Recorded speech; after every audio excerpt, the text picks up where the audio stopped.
Lenin wrote, "They still have money, some movable property, often fairly considerable, they still have various connections, habits of organization and management, knowledge of all the secrets of management, superior education, close connection with the higher technical personnel, incomparably greater experience in the art of war, and so on, and so forth."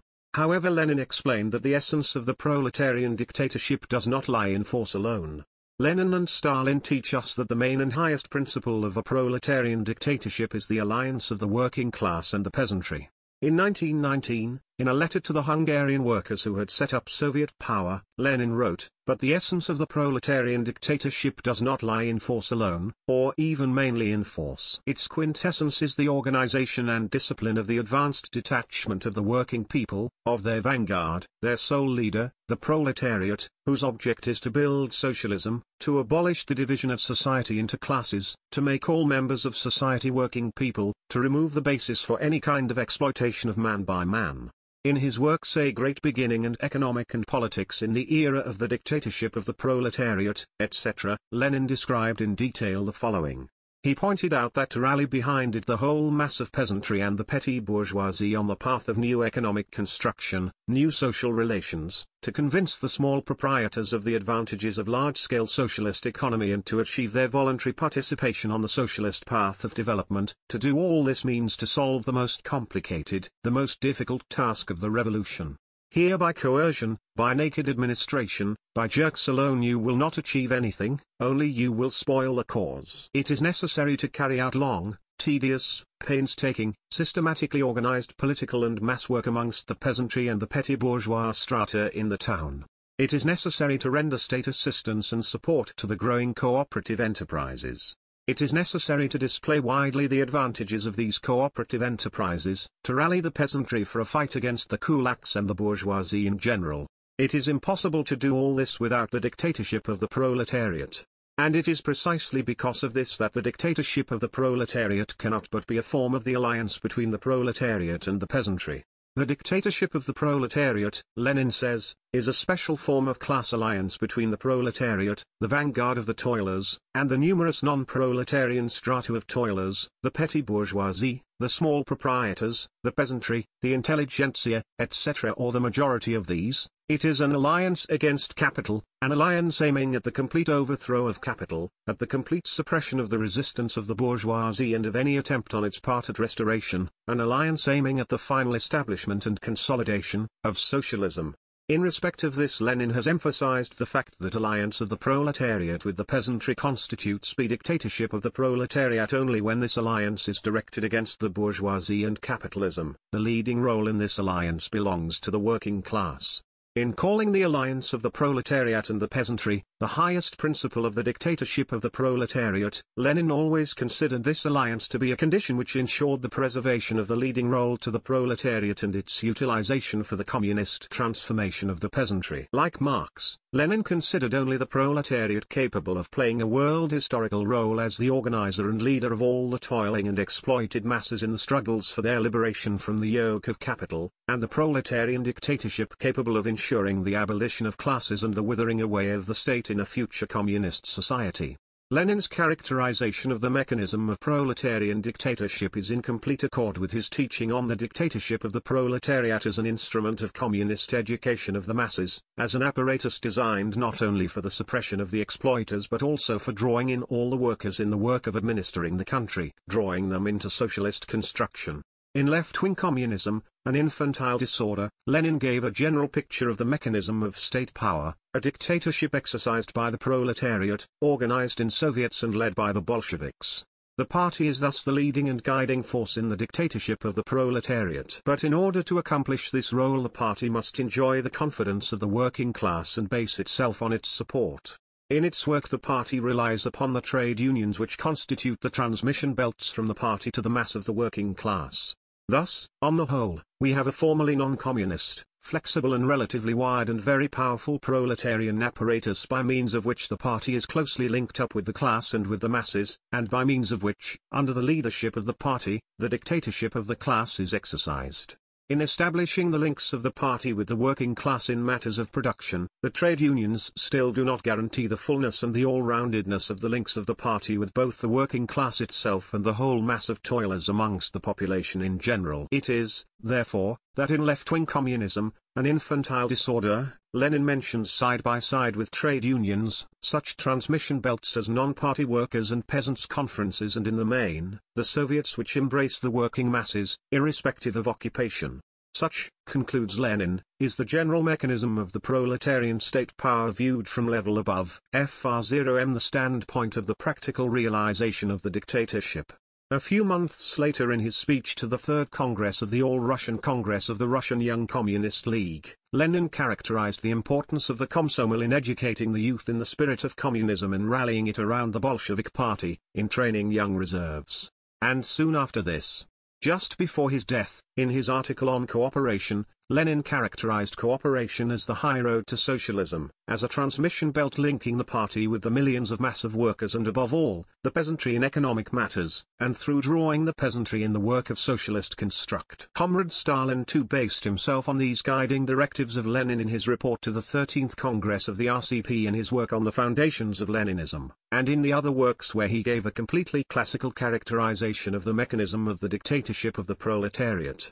The trade unions as the mass organizations of the proletariat, linking the party with the class primarily in the sphere of production, the Soviets as the mass organizations of the working people, linking the party with the latter primarily in the sphere of the state, the cooperative societies, as mass organizations mainly of the peasantry, linking the party with the peasant masses, primarily in the economic field, in enlisting the peasantry for the work of socialist construction, the Young Communist League as the mass organization of young workers and peasants, whose mission is to help the vanguard of the proletariat in the socialist education of the new generation and in training young reserves, and, finally, the party, as the main directing force in the system of the dictatorship of the proletariat, whose mission it is to lead all these mass organizations. Such, in general, is the picture of the mechanism of the dictatorship, the picture of the system of the dictatorship of the proletariat.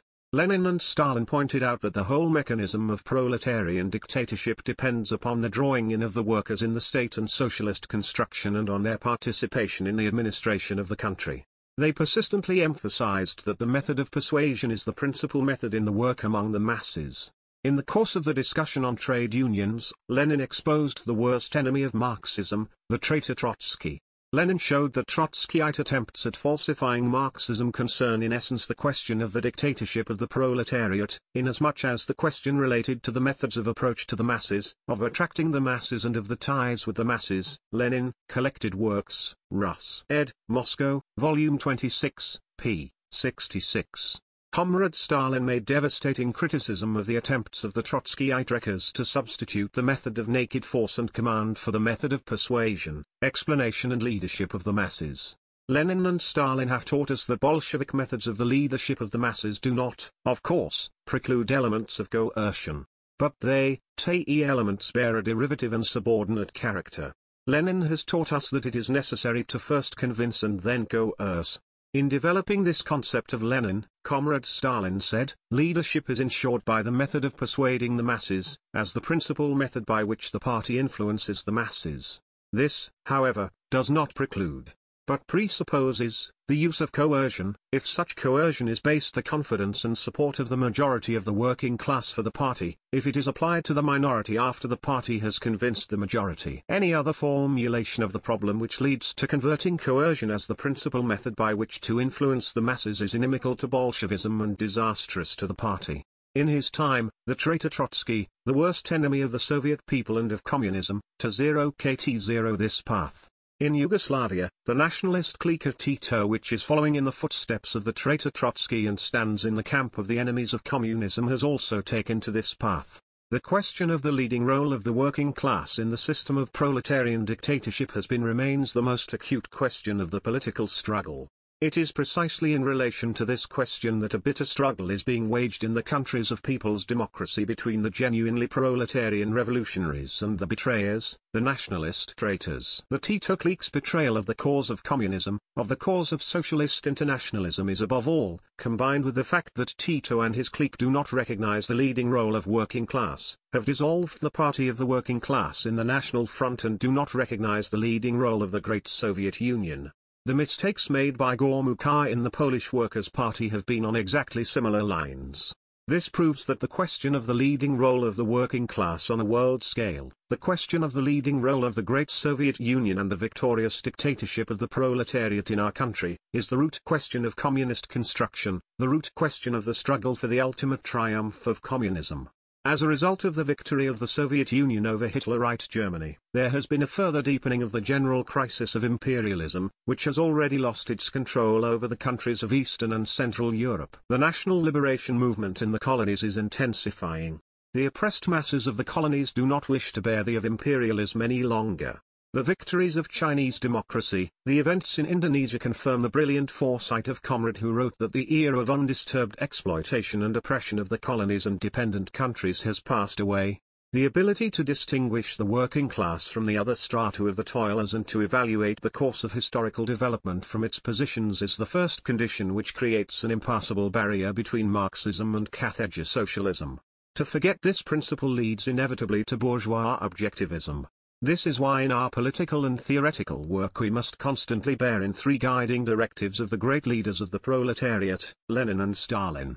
We are living through the great world historical epoch, when all roads lead to zero communism. The role of the USSR, the land of victorious socialism, has increased tremendously and the building of socialism accomplished through the help of the USSR has commenced in the people's democracies. In the capitalist countries, the working class movement is growing and the authority of the communist parties is increasing.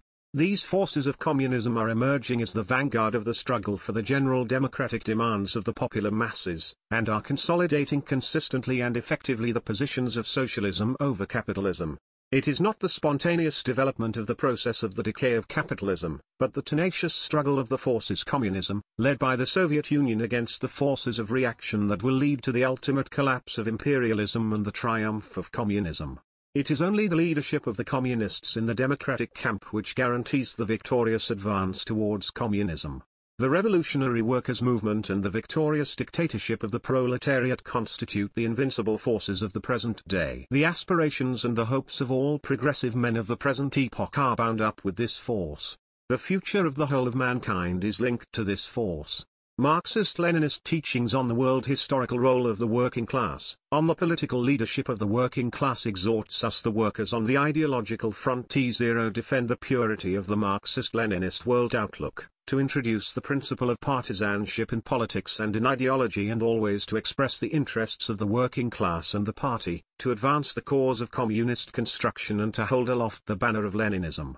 The tremendous experience of the CPSU, the leading and directing force of the Soviet people in the Soviet socialist state, and experience accumulated in the fight for communism has permanent and world historical significance. The Russian model reveals to all countries something and something very essential, of their near and inevitable future, and Bolshevism can serve as a model for tactics for all, wrote Lenin. He constantly stressed the international significance of the Soviet power and also of the fundamentals of Bolshevik theory and tactics.